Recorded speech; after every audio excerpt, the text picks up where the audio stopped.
What's up, beautiful people? I'm Nathaniel Pearl. And I'm Sami Sheva. And welcome to Curious Chimps Podcast, a show where we explore the infinite complexities of the human experience. We do not endorse anything illegal, so please, consult doctors, do your research, and for the love of all that is holy, be safe. All right, let's talk about drugs. Curious Chimps.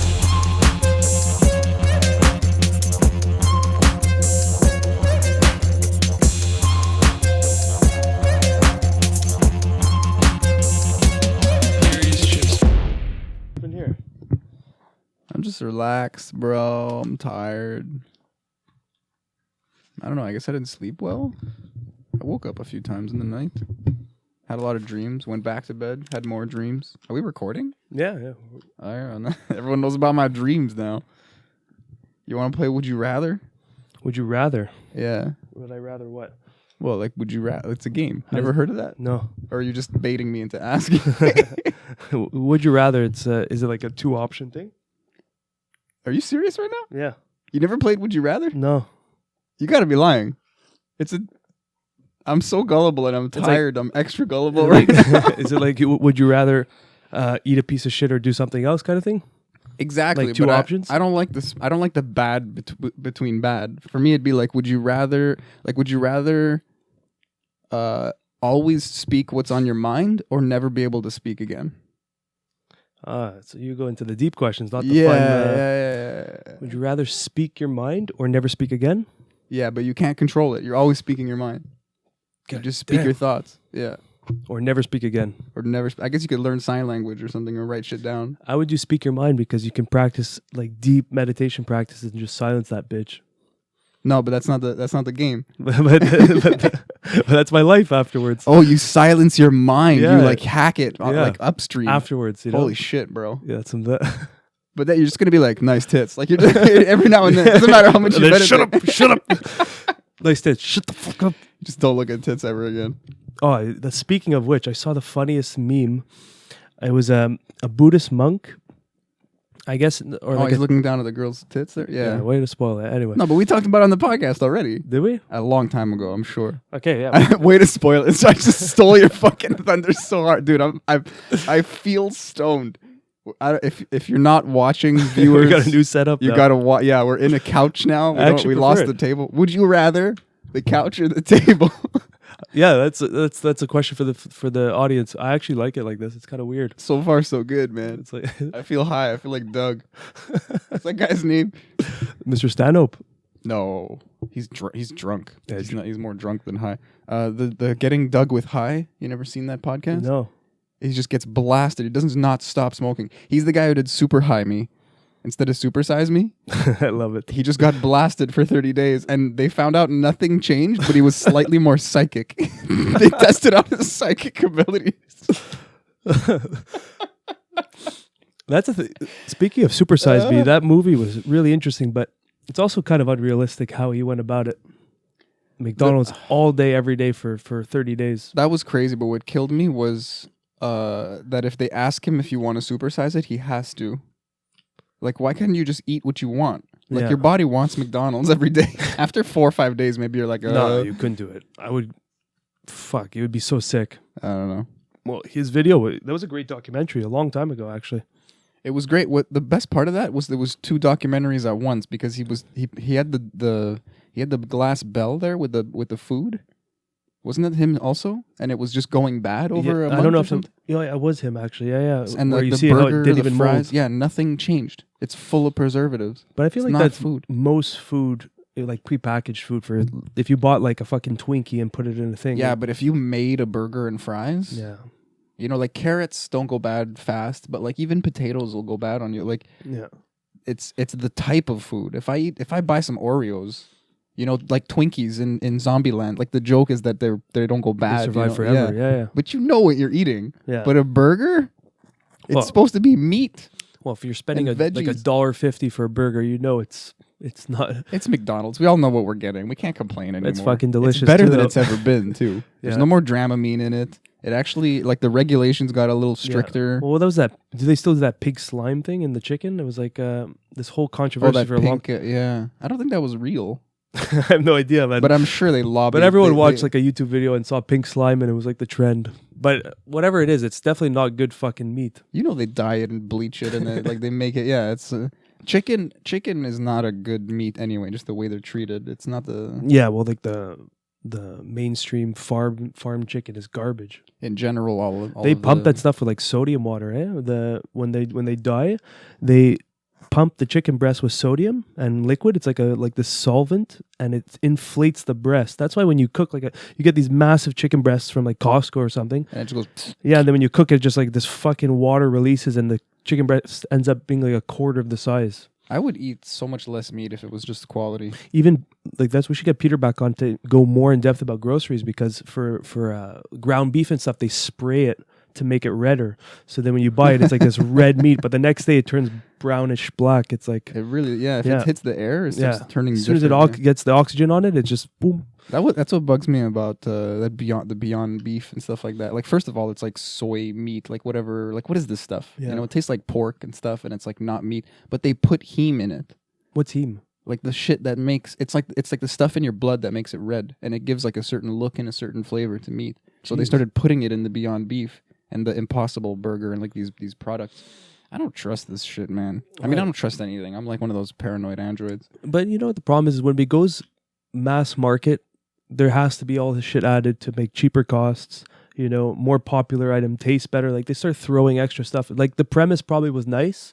Like you go back to the beginning of McDonald's, the premise was really good. It was like good quality stuff, and then to mass produce it, you can't have that same range of quality ingredients. It just won't work. So then they get cheaper and cheaper. So what you're saying is the hipsters have it right. As soon as something goes mainstream, you got to bail. You got to bail. You got to back out. You got to farm to the table. That's why grow a beard and a sexy mustache. Yeah, if you notice, like restaurants, there's a few restaurants that like as soon as they franchise, they kind of the quality went down. I don't know if like people don't know Boustan. It's like a Montreal staple. That is one we lived through. You're right. It was like the original ones were like the one downtown, and then like one on Saint Laurent Street. There was one not Saint Laurent Street. Like so there was like probably like 3 or 4. Yeah, but there was one near like Metropolis. When the creation wasn't on the menu. We talked about the creation a lot before, but yeah, it was like a secret item on their menu. Like only the people in the club, in the know, got it. Bro, ask for the creation. And I'm not bashing Boustan because it's still phenomenal, but like you can taste the quality is significantly different. It really. I was trying to think of one. I'm gonna kick this guy over soon. I could feel it. I'm gonna switch legs. Yeah, but that's Safety one we lived first. through, because once you start getting mass production, they start ordering bigger quantities of produce, and that's when the calculations got to be the cheaper the better. You know, they start buying from another producer. Yeah, who can supply like 30 chains instead of 3 chains, and then so instead of going local, you're starting to go mass, and then I need to find a local butcher. Dude, there's one up the street. It's Italian dude. It's called Tranzo. Hey. They make like their own sausages. Everything is like local shit. It's really good, man. And you know, it's pretty cheap too. I used to go them all the time when I was on carnivore. They're like, "What are you buying 50 sausages?" I'm like, "You have a big barbecue." A big barbecue. I'm just like, "Yeah, a huge barbecue." I didn't want to deal with like, "Yeah, I'm eating carnivore." I'm just eating 15 sausages a day. That's the opposite. The vegetarians, there's that joke about them always talking about being vegan or something, and then you're the carnivore, and you're like, "Bro, yes, I got a barbecue. It's fine. Shut up." But you're not telling anyone. It's hilarious because the vegans will tell you like right away. Carnivore, you kind of have to keep it hush hush. You got to do the California accent, and I don't eat anything with a face, and like there's that meme you make fun of them, and you're eating just meat, and you're like a vampire, like you don't want anyone to know. You're like, no, it's not for me. The best is when I was going to the yoga studio, and rest in peace, yoga studio. They closed. Rip. Yeah, but when I was full carnivore, the yogis were like, you're performing like you look good. Like, are you like doing like plant-based diet, all this? What's your secret? Like a lot of people were like, because when I was really hard on carnivore, I'm eating all my pets. Yeah, when I was really hard on it, I was training a lot too. So I was just like at the peak performance. I was just lean, and I guess carnivore changes your skin tone or something because I looked vibrant. I looked alive. Yeah.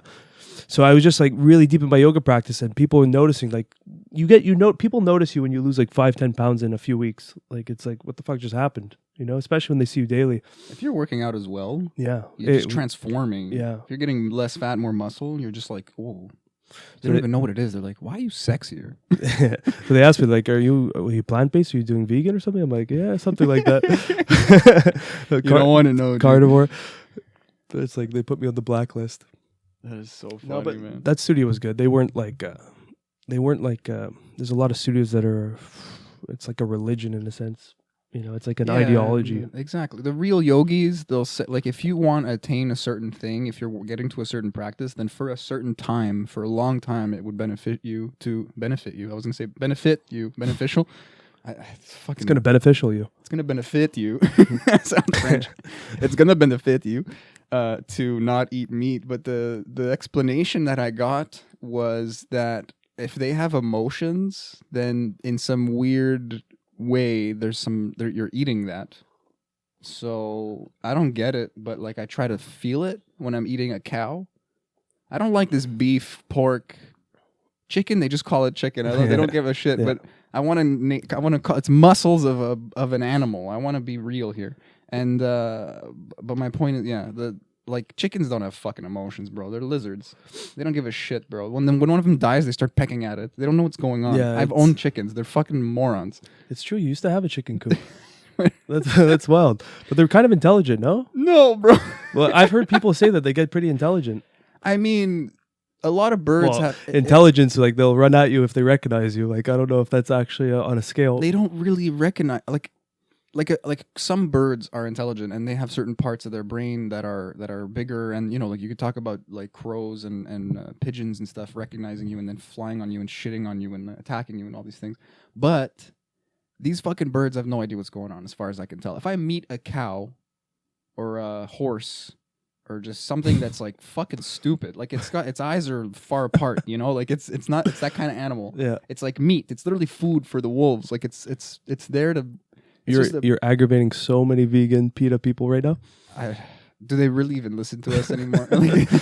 Learn your lesson at this point. Comment, like, and subscribe. Dislike, and comment. Yeah, send us your angry notes. We'll send you a heart.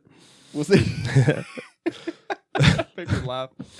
But yeah, man. Like, imagine you ate like a cat, like a tiger or something. Maybe you'd be all like, "God." Well, that's the Chinese philosophy. Like, that's why they would eat all these crazy type of animals and parts of the animals. Like, isn't like a seal? Is it the seal dick that they eat or something? They eat like the dick of certain animals for power. They think it's like a powerful thing. I feel like a 10-year-old. Like you just pause with dick. No, but like that. There's like this whole class of like elite Chinese billionaires that eat specific parts of different animals, theorizing that they're going to absorb the power of the animal. That's really lazy superstition. It's like, eat the dick, it'll make you hornier. Or maybe we're out of the know. Maybe it actually has a huge effect. I don't know, bro. I mean, if I eat vegetables, they but like don't if you eat like organic, like really clean veggies from like a loofah farm style, or like from literally from a farm, versus if you go to IGA or like a regular Costco kind of thing and buy something, you feel different between the two. At least for me. I do. I actually like you do. You really do feel more nutrients. So I'm wondering if these like seal cocks that these Chinese billionaires are eating are actually charging them up. I don't know about you, but this couch is making me loose. Like I don't know. It just feels like we're saying shit we wouldn't usually say. I don't know, man. I want to explore this. Okay, first of all, I have a few questions. First of all, would you try it? Seal cock, 100%. Or like a giraffe cock? Give it to me. I'm fucking dick? Searing that with grass-fed butter, onions, and shallots, and fucking serving that up. That, you know what's fucked up? That sounds delicious. It does sound delicious. I'm Italian, man. Doesn't matter what you're making. You put oregano and olive oil, it's gonna taste good. Dude, I'm an Italian grandmother's best friend because they make like I make tripe, whatever it's called, the fucking like the organ intestinal tract of the cow. I eat it. I love it. All the other people hate it. Like Italian. You know, I went to my friend's house. They're Italian. They cook like storms, and it's just a feast every time you go. And is it tripe or stripe? I think it's I thought it was tripe. tripa. It's like tripe, right? So the English word is tripe. My dad, he's not listening, Yeah. but he would kill me. Yeah, so I'll just use the English term. He has a dialect, so he doesn't say the last letter. He just goes a trip. And I go, okay, man. I don't know what you're saying. So like the mother served it, and the kids hate it. Like the kids are my age, they hated it. And then I'm eating it. I'm like, this is fucking delicious. What is this? And she's like, you're the only one that likes it. When you come, I'll make it just for you. And like it was just like instant connection. Like fuck yeah. Anyone you eat the who's organs. had these things, they're like, it's a delicious, like haggis too. It's like, it sounds delicious, but it's like a sausage. Yeah, like, it's just meat, and there's spices in it. Like people don't talk about the fact that there's actually some effort that goes into it. Yeah, there's you even know. vegan haggis. Well, what the fuck is that? I don't know. It's like saying vegan ice cream. You're like, no, call it something else. I tried vegan ice cream. It's not bad. I might have. It's the soy that fucks me. I have like stomach issues after. Well, hopefully we'll get Pat Owens next week. We'll talk a little bit about soy because we're not really meant to digest that kind of fucking stuff. I'm scared of it, man. Like who's that? What do they call it? ASAP Science on YouTube. They talk about soy? Yeah. Yeah. I love those guys. They talk about the different types of milk. One of their recent videos, they go into all the milks and they're like, what's the best milk? Like almond milk. Yeah, but then there's like cashew and like some other, there's all these different Isn't types cashew like super terrible for you? Cashews in general? Like Or the cashew yeah, milk? like in general. I don't know. I eat cashews all the time. I heard there's like a high there is like a poison in there. Yeah, there's like I a forgot high what it amount of this something, whatever it is. Dude, I don't know shit about nutrition. That's what I'm realizing. I'm trying to remember the name of it. Yeah. Lectin. I think it's leptin. I don't know. Or lectin. It's one of the two L's. But yeah, apparently it's in high quantities it's like toxic, raises your toxicity level or something. Maybe it's like that hormesis thing like we talked about with Pat Owen last time. Or like, well, fucking if you listen to Joe Rogan. Yeah. Which Harmine, no? It was in Harmine?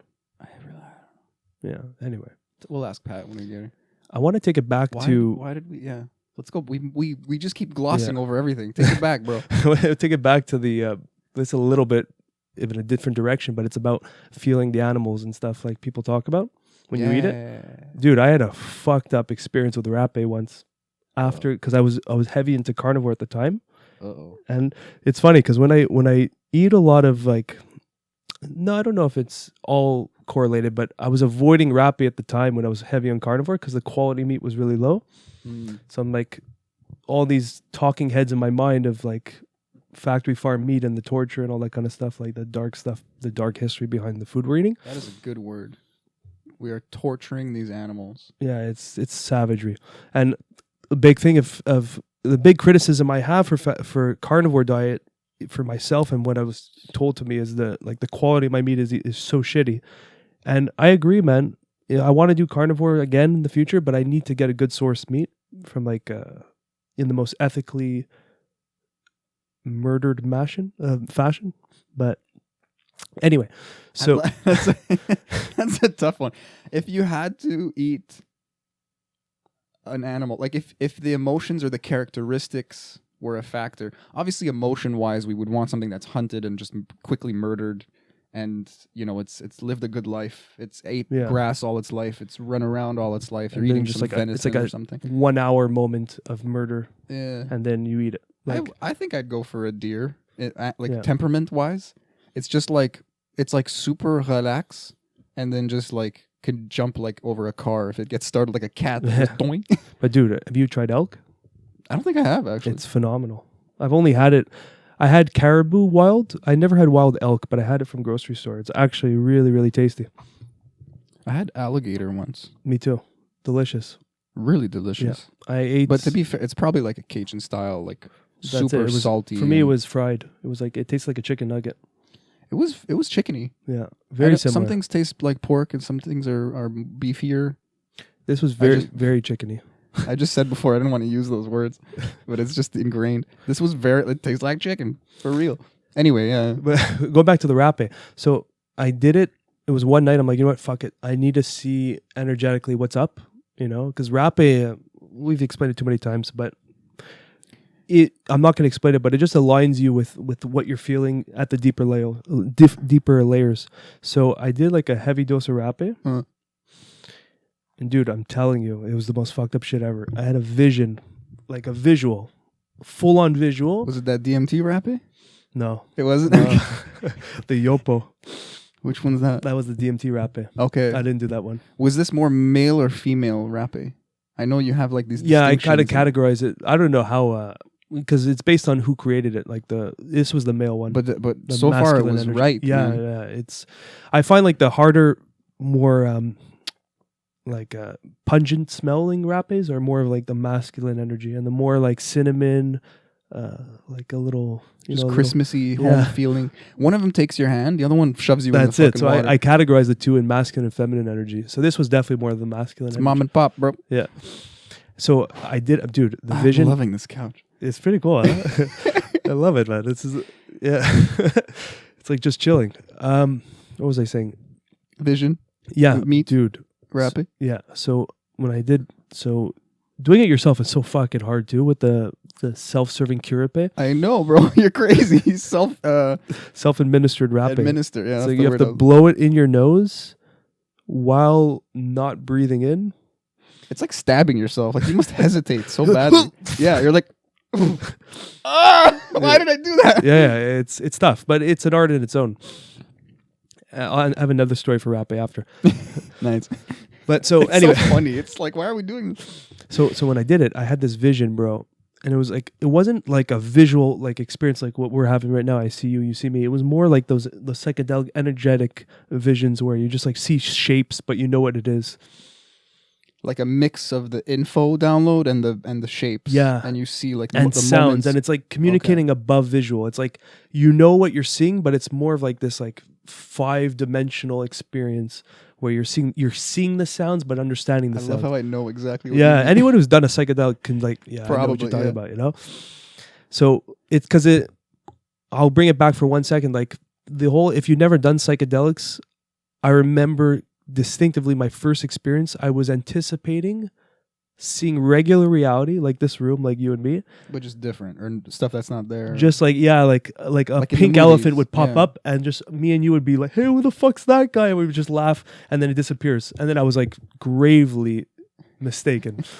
I one time I took 6 grams of shrooms, and I had like that, like what people used to joke weed was, where you like all the rainbowy colors, and like you see like your hand go like split into like a million hands. Anyway, yeah, like the big doses that could happen, but for the most part, reality as its whole shifts. It's not this room anymore. It's kind of like this ever shifting experience where you shift a lot. So the way you feel and understand things suddenly changes. It's very hard to put into words, but we're doing an okay job. I think so.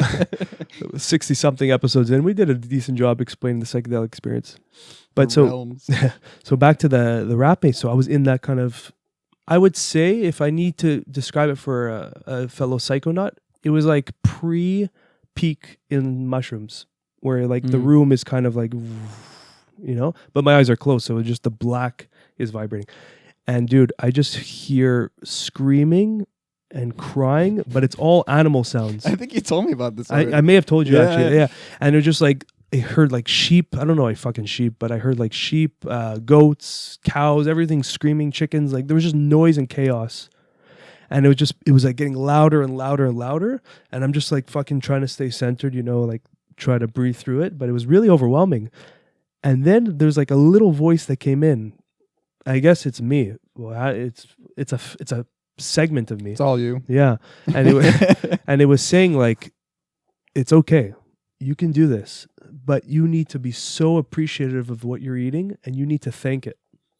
You need to say prayer before you eat this meat, even if it came from a terrible source. The fact that you have it is a blessing, and you need to bless that animal, bless that food, whatever you're putting in your system, because it suffered, but there's a positive coming out. It's giving you life. It's giving you energy. You have to know. You have to accept that you know. I think there's you a can't there's a be pain, ignorant to it. Yeah, there's a little bit of a problem. I mean, it can scale up. There's a problem of just pretending it's okay because know. We all know. Yeah. And I'm probably gonna get McDonald's after this. You know, like it's. But you're right. Accept that you know. That's really, really deep, because that changes your relationship with it. Because if you're eating it and you're like, oh, fuck those animals, you know, you're just going, you know, but you don't want to know. It's a suppression. Yeah, it's a lie. And I mean, I talked about it on the podcast already. Like, I felt so good, lately with just eating junk, but I was just letting it be like not a guilt thing. And even that was just a huge like a better feeling. And that's it. And that's what I got out of it. It was like, look, you understand the source of this. You understand the pain that was brought to your dish and what that animal went through, but at least give it that appreciation and love and that moment of gratitude that it's here. It's serving its whatever purpose left. At least you can be it's going to be a part of you at the cellular level. Dude, that changed everything though. Like, I didn't purge. Usually when I do rapé and my diet's off or energy's off, I purge. This was just like this vision, and I was just like this. I remember, I don't know if I was like squeezing my fists or doing like this, like thank you kind of thing. And then it was just that. It was just appreciate. And then I woke up out of it, and I'm like, okay, fuck, I'll do prayers. I'll do fucking prayers. Like, bless your food. It lasted a couple weeks. I was going to say, you probably do it unconsciously now. Like, after I did that thing where I stayed awake. Like, side note, though, I need to add this. Oh, yeah, I told you this. I remember telling you this, and then you told me to bless your water. Yeah. You remember that? And no, that was I don't. No, but I know about blessing your water. You told me something about water, how you're supposed to bless it because it's like the elixir. There's no nutritional value for it. It doesn't do anything but give you life and hydrate you. I get downloads sometimes, but I don't you remember fucking any told of me this. this, and it blew my mind. I'm like, water is what you need to bless. You know what? I got that from Blue Morpho. He's been on podcasts. I don't remember his. Yeah, I forgot his name now. But it's called like Blue Morpho Club or something like that. And you can go on his website and you can sign up for like this 30-day challenge, and he sends you emails. And it's like the first day will be like, drink the water this way. And it's like you drink it like it's the elixir of life. Like it's sacred. I remember I was living with some friends at the time, and I'm there in the kitchen. I remember this. And it's like it was delicious. I was drinking it like I just came out of a desert. But I was also being patient. I wasn't like dying of thirst, and it was so slow and like just this appreciation. Wow. And he just went like usually he makes fun of me, like this guy too. I don't know if Glebe listens, but I love you, bro. He's just gonna stab and like jab and make fun kind of thing. But he just with honesty, he just went like, dude, you just drank that water like you were in love with it, he wasn't mocking me. Yeah. And I was like, yeah, bro, because I was like, like straight up. Wow. Yeah. That's deep, man. It changes things, man. But you know, I wanted to say it's not a cop out. You know, it's the same thing as the water. You really are just in love with the experience and honest with the experience. And if you do that with water, it's so kind of simple and beautiful and whatever, you know. But with the meat, every time you eat meat afterwards, you think twice. You're like, a lot of stuff had to happen for my food to be made. And that's just a type of gratitude. But sometimes it's like it's shitty. You know, you're just like, oh, maybe I don't want to eat this time. Or maybe it does a certain thing and I'm aware of that in my body now, in my system. It's not even about the suffering of the animal. It's like, I don't want to eat this right now. Whatever, just listen to that. And things start shifting and moving, and it's hard to really put into words. But it becomes less and less of an effort, you know? Yeah. And it just becomes in your face. And it's not, you don't have to stand on some kind of like pride and be like, oh, I don't want the animals to suffer and no. Like a lot of times it's hard to feel like you're making any kind of difference. But it doesn't have to be like you're winning some battle against factory farming. Like that is a boulder that is slowly rolling down the hill. Yeah. It's gonna happen, it's gonna do its thing, you know? And I don't know if the Beyond Beef stuff is the solution, to be honest, but well, it's part of the solution, I think. I think there's going to be multiple factors. It's moving the conversation in another direction. You know, a lot of people. I think it's like you said, though, it's a slowly boulder. I think like as that boulder is going down, we're also behind it, kind of taking out little pieces of it. And eventually it's just going to be a little pebble. I think it's just... you flip that analogy for me, because for me it was like destruction. Yeah. It's like this massive thing. It's like a snowball. It's getting bigger and falling and... It was, but I think we're all behind it in a sense, just living our lives as this is clearing our path. But now we're kind of realizing that, oh shit, it's actually destroying our path. It's a sweeter analogy. I thought we were in front of it, getting murdered by our murder. But yours is nicer. I like mine better. I like yours better. But honestly, I think, and this is a deep talking about, we're trying to bring this all into one thing, but we were talking about documentaries from the beginning, then to food. And then I'll talk to you about Fantastic Fungi, which is one of the best documentaries I've ever seen. But what I was thinking is like these processes are happening, like nature is happening. It's a system that's evolved over billions of years. And I think we're a little bit too impatient as a species, which is kind of cool because we get passionate with them. Being impatient, we get very passionate about very small or big causes. And we kind of a lot of people go all in on one cause out of like a trillion things that are wrong. And sometimes that moves the needle. So I think... I can't understand that. I'm too indecisive. I'm with you on that. There's so many things happening. But I think in the end of the day, the equation is so...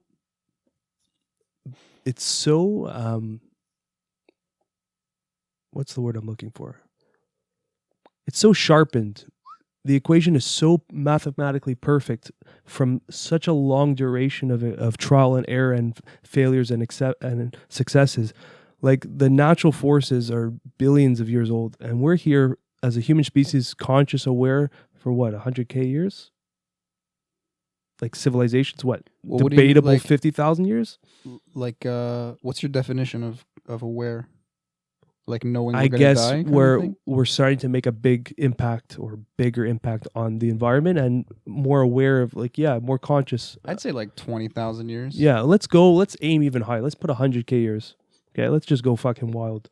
I'd say, yeah, it's not that long that we really started shaping the environment and destroying things, and like things are irreparable. Like we're fucked. Yeah. So, and but then it's like modern society is what, a couple hundred years old. So the fact that we're so eager for these giant changes and these big catastrophic predictions of what's going to happen if we don't change our act, it's so interesting because nature has survived way worse conditions than we can ever imagine over billions of years, like fucking asteroidal impacts that just wiped out every species alive and destroyed the sky for fucking thousands of years. There's just ash in the sky. Then huge volcanic explosions that literally destroyed landscapes and created new landscapes. And then giant tidal waves and then ice ages and all these insane events. And it's still thriving. It's still the mycelium network underneath the ground. When you watch this documentary, Sami, you're going to be mind blown. But there's a mycelium network under the ground, and it's so advanced in communication. And it's just networked under everywhere where there's earth. It's a network, and it's communicating and exchanging knowledge with trees, with land. It's understanding if an animal dies in, let's say, location A in the forest, and the mycelium network is like far away. Well, it's there anyway, but it's also communicating from a distance. It will recognize there's a death of an animal and send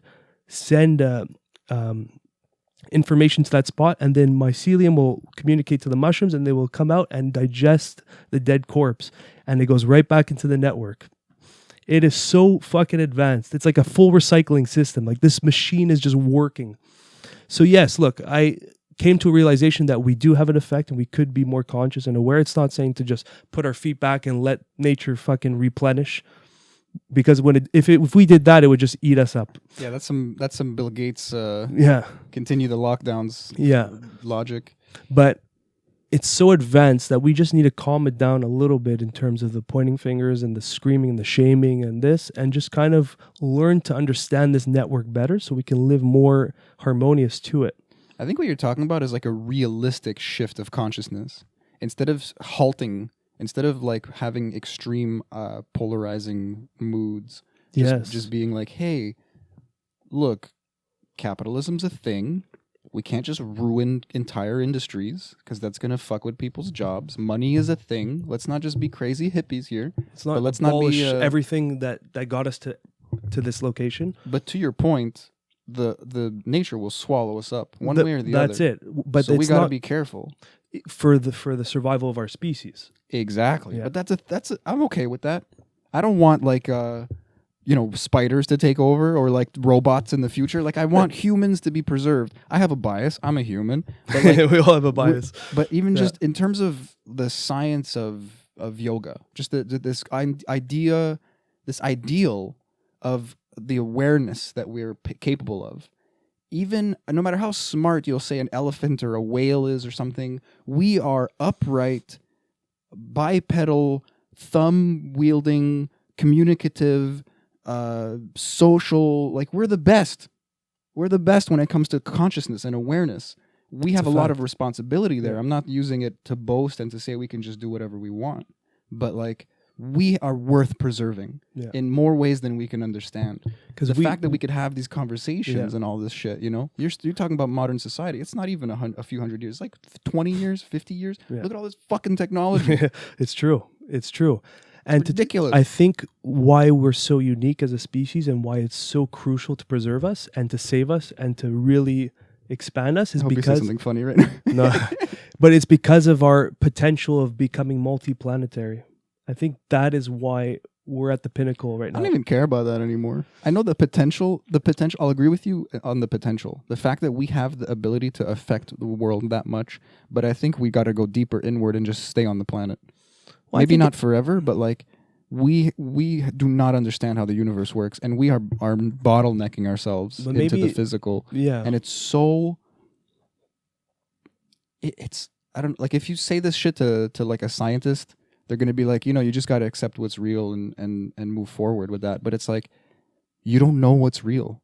Let's really take like a few hundred years and really, really give it a college try and explore things we don't understand. Maybe we can travel the stars with our fucking minds. You don't know, bro. But this is why it's interesting that you're saying this. But if you look around at what's actually happening in terms of science, the idea of expansion and leaving this planet is ramping up, but now the idea of going inwards is ramping up too with the psychedelic medicines, and I think there's like a deep relationship between those two practices that are going to kind of fold. So right, yeah, because there's a momentum on both of those. As we're expanding outwards, it's almost like a manifestation of our universal consciousness is going. It's like we're expanding outwards, but we're also looking inwards more. And it's like when we look inwards, we'll expand and realize we're the universe. And then why not travel space? Why not expand outwards once you have the inside kind of not figured out, but explored? It's just like an extension, because when you travel, sacrifice a lot to travel space. That's the problem. Yeah, but you might have to download your brain into a computer and press pause so you travel for like 1,000 years and it feels like 2 seconds. Maybe that's where we're heading, man. Maybe that's where nature's taking us. And look, change and unknown is scary. Jesus and Buddha are down for that shit? Maybe they're inorganic. I don't know what is organic. You're not taking the mycelium anymore. I don't know, man. Maybe it's just all data. Maybe we're all just chilling in some weird universe. Maybe we're just an extension of the mycelium network. Just now it's working its way to expand into different networks. But let me put it this way. If it's in the universe and like on the universe and it's not of the universe anymore in some way that, again, we can't understand. Like, you know, my body, let's like as a very simple analogy, let's say my body is like a universe of some kind.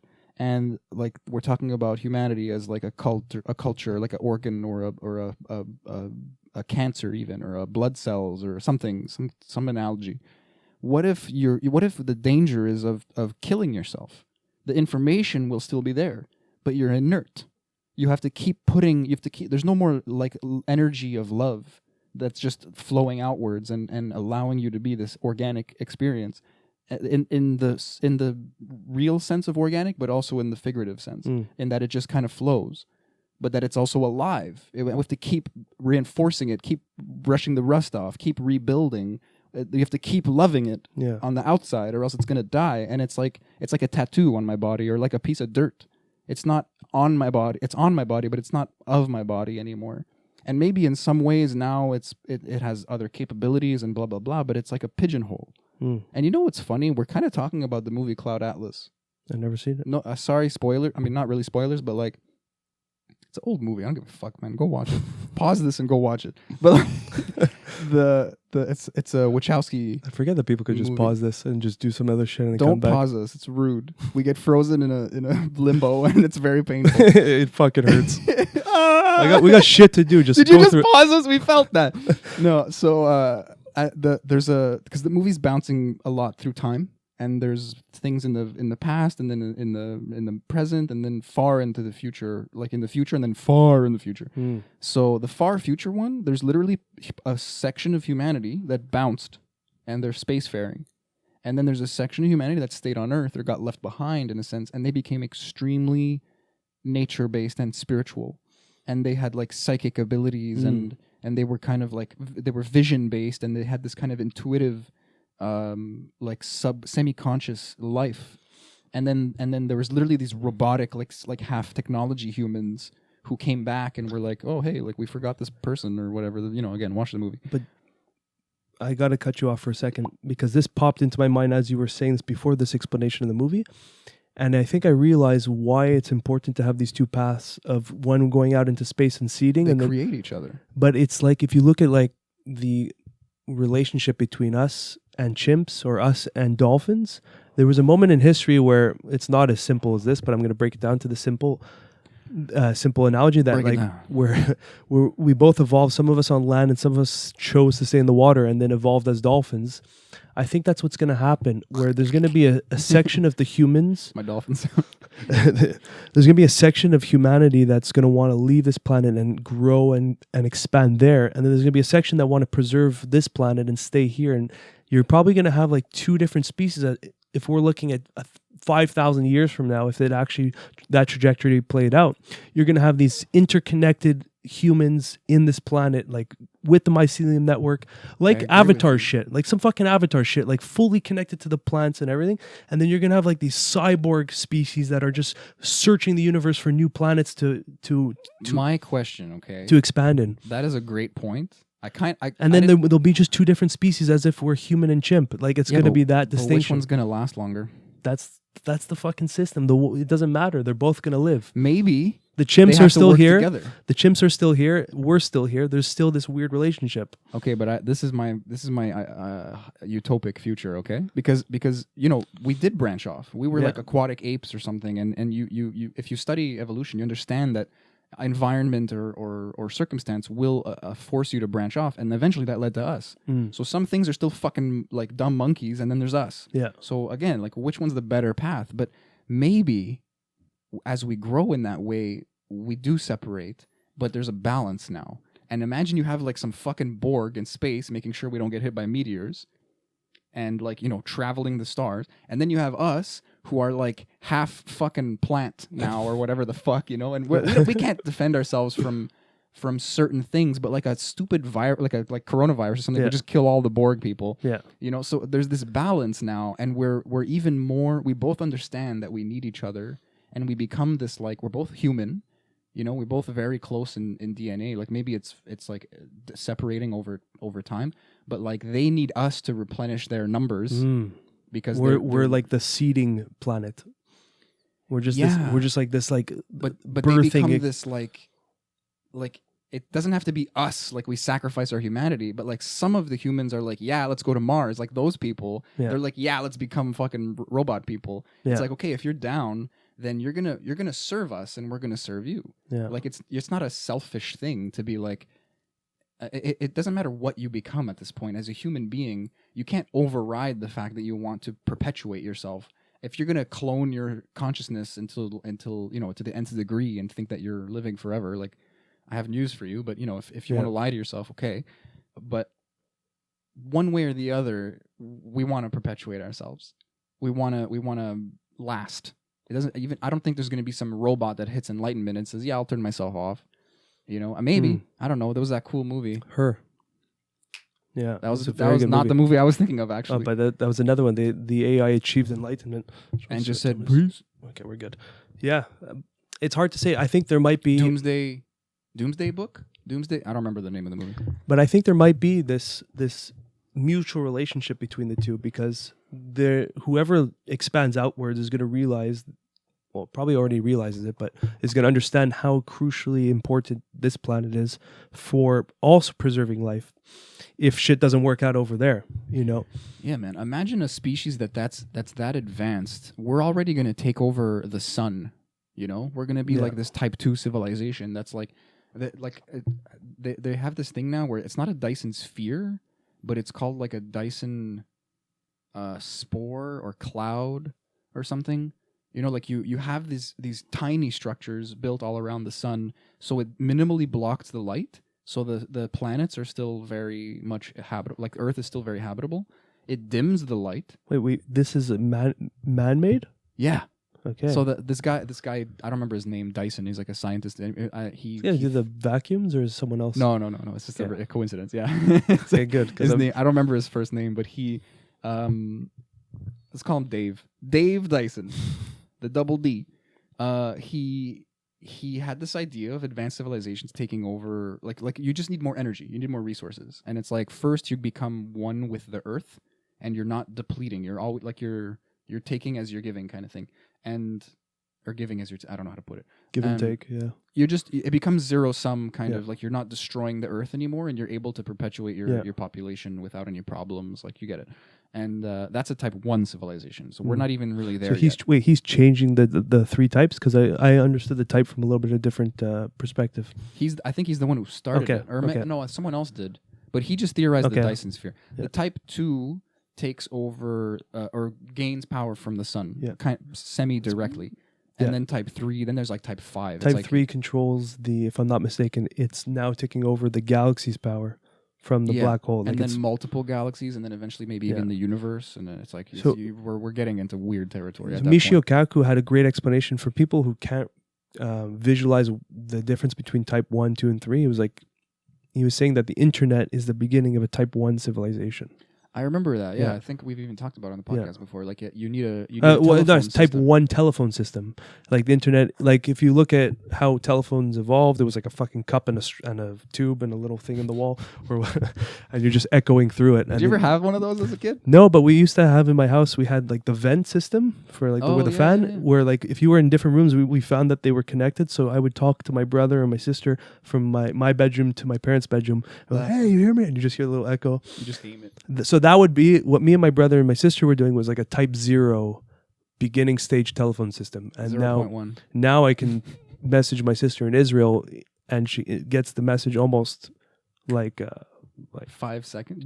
Not even like in the millisecond numbers. So that is the beginning stage of a type 1 telephone system. That is bonkers. So picture that in terms of how we use energy, and that would be a type 1 civilization would be planetary power by using the planet, right? It's fully understanding and using the planet's energy for fuel, which we're kind of doing, but we're destroying the planet at the same time. So we have to find a way that it's like it's a race, regenerative. Like if you think about, we're getting off topic, but like if you think about like I used to theorize a lot about like this Illuminati idea of like people. Imagine people are really running the show directly. It's kind of far-fetched to think in such a direct control for such a big system of things, but still it's kind of true, and everyone just kind of accepts it now, even though they used to make fun of us, but they're like, yeah bro, I know. Okay. Anyway, imagine you had that control and you wanted to make us a highly advanced, immortal, spacefaring, asteroid proof species. It would look like this. There's it's like an amoeba.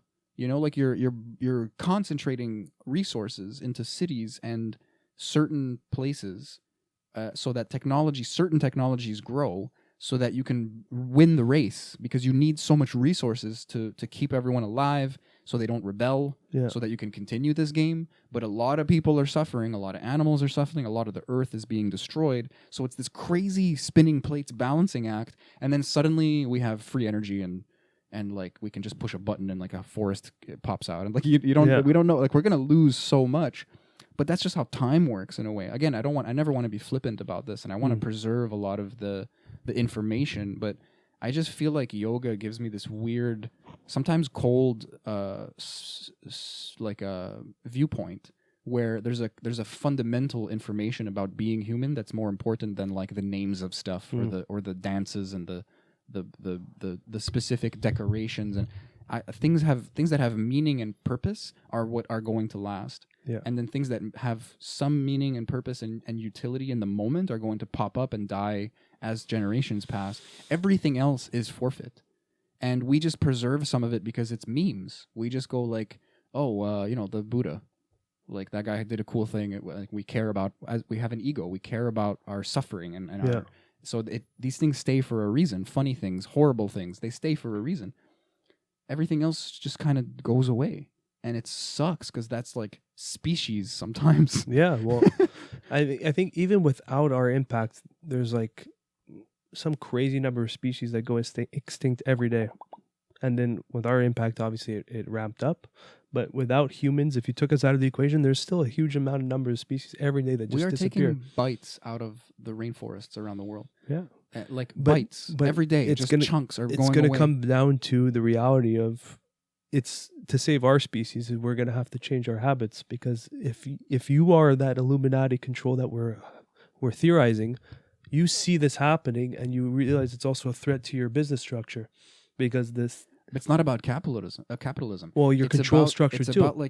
It's like destroy the earth, achieve crazy technology that saves everything, and it's just like they tug on each other, and it's like you're just going like rungs on a ladder. Yeah. And at the last second, which one's gonna win? Well, that's like kind of almost where we're at right now.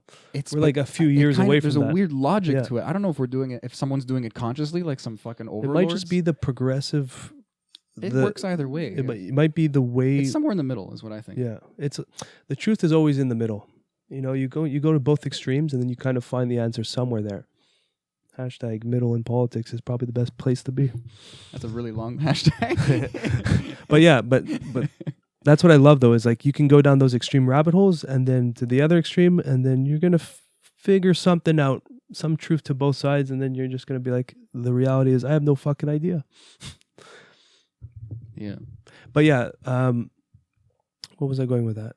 There was a great quote in the Fantastic Fungi by Paul Stamets, and he says, from observing nature, he realized that survival of the fittest is the model that we've been reading about and understanding, and it is in a sense survival of the fittest. But what survives way longer than the fittest is community, and a giant extension of what was the word he used? Extension of when someone gives you a lot of stuff for free, like just keeps giving you, what would you label that as? Generosity. Yeah, an extension of generosity. So when you're overly generous and the system is overly generous, for example, the pollination for bees. Gratuity. Yeah, like when you're overly generous, so the flowers, they bloom, the bees take out what they need, they do some other shit, and eventually that trade-off actually seeds more flowers because the bees take the pollen and whatever, and the bees create the honey. And it's like this extension of generosity in community and in this unified way, in this yogic way, because it's all working as one, is the proven method over the survival of the fittest for the longest period of time. And that's why the mycelium network has been around almost a few billion years old, I think. It's something ridiculous, where they've seen all species come and go, dinosaurs come and go, but they still thrive because they work in this unified network. And fuck, when you take a magic mushroom, I feel like you're tapping into the brain of the mycelium network and you're understanding how everything's connected. And that's for us to survive, we have to fucking connect.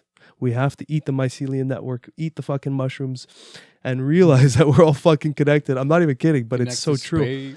And that's the only way we'll survive as a species, because right now we're not acting in a connected way. We're not acting in a community fashion. We're not looking out for one another. We're looking out for our personal best interests at the micro level and at the macro level. But we're looking for leadership still. And it's like, dude, we're not that kind of monkey. Yeah, but you know what else? We have very unconscious habits too. We in one hand, we're wearing masks to preserve and save other people, apparently. And then the other hand, we're throwing those masks in the streets and creating huge pollution piles. So we're getting there. I'm not putting just the negative light on humans, but we're becoming more aware, but it's going to take work. And it's the only way for our species to fully evolve to the next phase of evolution, which would be the stage, what's it called? The stage 1 civilization? We just said it. Yeah. Type 1 civilization. And I think for us to be type 1 is we have to fully be connected together in unison. You know, we got to cut all this bullshit out. It's going to take work.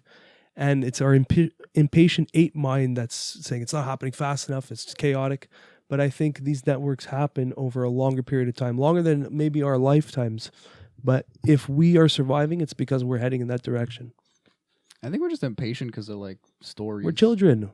That too. But I think we're children, we can imagine. We're idyllic. We're impatient from start. We're impatient from start. We get a little bit older, so we kind of understand what time is a little bit more. But we're still we impatient? when we're young. Well, you want everything immediate, or maybe it's kind of need when you're young. You just cry. You're like, I can't sleep. I don't know how to sleep. And then you're like, I'm food. And like, it's just like an evolutionary thing. But I don't know if that's a one for one. If you can like use that as like a symbolism for like our species. I don't know. Well, if you look at our behavior, we're very impatient. I just, as an adult, as a grown human male person, I'm just like, I can picture very simplistically, obviously, I'm not an economist, I'm not a scientist, I'm not a fucking ecologist or geologist, and I'm nothing. I have none of these grander scientific understandings. Just a curious chimp. I'm just a curious fucking chimp, bro. But that was very Red Band. I should put that in the beginning of our clips. We're gonna get sued. What was I saying? Like there's literally like I grew up watching Star Trek. Yeah. And it's not what our future looks like, but you just have these blanket statements like, yes, we had World War III, and it's like, ooh, scary. We had to go through like there's this dark night of the soul that humanity still has to go through, and then on the other side is this better connected civilization. And then for drama's sake, even in those stories, there was a lot of problems in those societies. In the leadership, because humans were still pretty much human. Yeah. But like there's a pro and a con. It's like this weird double-edged sword. It's like we just can picture. I as an individual can just start making better choices. It's not easy. In all honesty, it's easy. It's really easy to scale that up and realize that it's fucking hard for humans to get their shit together. You know, because most of us don't know what the fuck's going on, or we do and we beat ourselves up about it. So there's like this fourth or fifth level up that ladder where you're actually living like a proper fucking person. But we hit thresholds. Like it's hard until there's like a wake up call scenario where it's like it has to fucking change right now or I'm done kind of thing. You burn to learn. That's and what I think being human is. So I think if that happens at the individual level, that can take years too, to just before you hit that like that moment, you know? Critical mass, what people talk about a lot, is like the 51% starting to make the better decisions, or the 80%, and the other 20 just follow suit kind of thing. So that takes time. That takes a lot of time, a lot of generations, and a lot of, unfortunately, or fortunately, I don't know, it's the human fucking mind. We need catastrophe usually to get our shit together. We're almost looking for it. In a sense, we are. I guess it's you know why? Because it's one of the biggest accelerators for change. Yeah. It really is. And if I can throw in positively speaking, a lot of us agree on a lot of shit now. You know, we're almost hypnotized to be dehypnotized.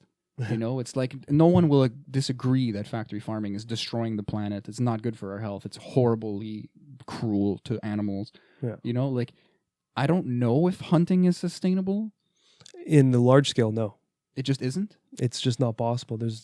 If everyone started just fucking taking rifles and going hunting, it wouldn't be sustainable. It would be the same issue. No, but what if you had like designated hunters?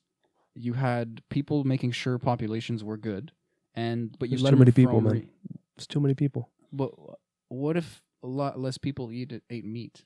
Well, that's kind of what's happening right now. That's why, who knows, maybe these factory farms are taking a big hit, and that's why they're putting in their money now into Beyond Meat. You know, like that's why I think the change is going to be multi-layer. You know, it's slow. Be slow. Yeah, it's these monsters of industries are going to have to adapt to the new the new philosophies, and maybe it'll be lab grown meat and stuff. Who knows? They need that, like to lose the least amount of money possible. They need that. They need to adapt, and that's where change happens. Yeah, but you don't just suddenly start growing vegetables. No, you know, you're like, okay, it's a different kind of meat. They so we scale can still out. sell the bread. We can still McDonald's. Yeah, you know, but how are we gonna monetize? Look, that's where capitalism is actually beautiful, because as the market evolves, the industries have to evolve with it.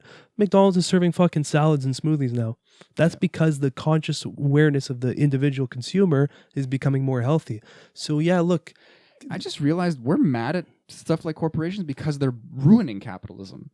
Like capitalism, it's the best thing we had so far, and it's working. And then people are taking over and having monopolies and changing laws. Greed comes in, but and they're avoiding taxes. It's like, you're fucking with the good system. Yeah, it's not capitalism it's the best system that we know of in the moment. Until we evolve into a newer system or just a different system, it's the best thing we got right now. I'm sorry I interrupted you. I got really excited there because I just shit on capitalism all the time. But it's like, no, it's okay. Yeah, ethical capitalism is an interesting philosophy, and there's a lot of businesses. I'd read that book. There's a lot of businesses that are starting to operate like that. On it is another one that's more of ethical, capitalistic philosophy behind it. They have very, very good quality products from good local whatever, and I don't know if they're all local, but they're trying. You can tell they're being honest too, because some of their stuff is XPs out of nowhere. It's very some expensive. of their stuff is not, though. Yeah. Some of their stuff is very affordable for what it is. There's so much research and development and really good quality products that go into something like Alpha Brain. But if you compare it to other nootropics, it's really good for the price. But then their hemp powder or their whatever, like it's I don't know. I don't have you need to be upper middle class to fucking shop on. Yeah, it gets pricey. But you know what? The power we have to shape the society we want is knowledge and awareness. The more knowledge and awareness we have over our conscious or our bodies and our minds, we can literally collectively shape the industries. Like, for example, when I bring back McDonald's salads and smoothies, that happened because the demand was becoming more health conscious. So these giant monsters of corporations have to adapt. I'm not saying McDonald's is doing a powerful, great work, but I'm saying that they had to change their way to suit our needs. And that's the balance. That's what I love about capitalism is the supply and the demand. We create the demand, they create the supply. To suit idiocracy can't happen. We're not gonna ever be so stupid that we're spraying Gatorade on plants. Because it's what plants crave. I used to pour coffee on a fucking beautiful plant I had for my bar mitzvah in this apartment. I had it preserved for my bar mitzvah, and I was thinking, I'm like, fuck, coffee feels good for me. I'm sure it's good for this thing. So I was pouring coffee every morning to this guy. What is this fucking 6-year-old logic? The knowledge is power. I didn't have it at the time. So this fucking plant unfortunately died. And I smelt the earth, and I don't even want to talk about that smell. But it was one of the most horrid stenches I've ever smelt in my life, Sammy.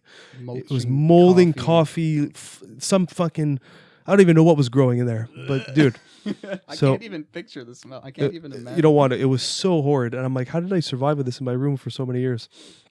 Anyway, that's a side note. Just because you said Gatorade on plants. But I love what you said. That's a great point. Like they have to adapt to our needs, and they can't change our needs fast enough. They're not going to make us like suddenly need the garbage food that's killing us. Yeah, they can try with marketing, but that's losing its power. We're becoming in a society that hates ads, which is kind of cool too. Yeah, dude, I close my eyes on the metro. Yeah, Netflix and all these streaming services aren't using any ads when you pay for it because we're sick of it. So it's happening. It's slow, and it's not as fast as we all like to see it. It might not be in our generation or in time in our lifespan, but I think the change is happening. I'm very optimistic for the future. I gotta talk to old people more. I'd love to get a consensus and like, is life getting better? Come on. But you're getting a biased point of view because that's why you need like 100. Yeah. I need like 2 from each continent. Yeah. Yeah. East and west. North and south. 4. Yeah. We got to cut this, but look, I'm optimistic. I don't know where we're heading. I don't know if we'll survive, but whether we're here or not, I know the mycelium network is alive and well and fucking. I got one more would you rather. Do it. Let's end it. Would you rather die and your consciousness becomes one with the mycelium network and the earth, or you become like some higher like self and like you're beyond the physical? Damn. And in both cases, you can come back as another creature. You can make that decision at any point. Yeah, you could like, I'll be a fox or like I'll be another human. I would actually go out there because I've probably been part of the mycelium network for hundreds of millions of years. So I'd like to explore the opposite. Yeah, that wins. That seems like that's like a bad would you rather. Like, just go fucking. Let's see what's next. Yeah, because we've been part of the mycelium network since the mycelium network started. That's some deep yoga, man. We are that consciousness. Yeah. Now we're just aware. We're just communicating in different sounds, but we're an extension of that network. I'm so glad I asked that. You just kind of blew my mind. It's this fucking couch, man. This fucking couch. We got to name this couch. The casting couch. The casting couch. The chimp couch. We'll figure out a name for this thing. And on that note, you guys figured out. Yeah, send us a fucking... Not the casting couch. You want to say it? No, it's all yours, brother. Stay curious. Boom.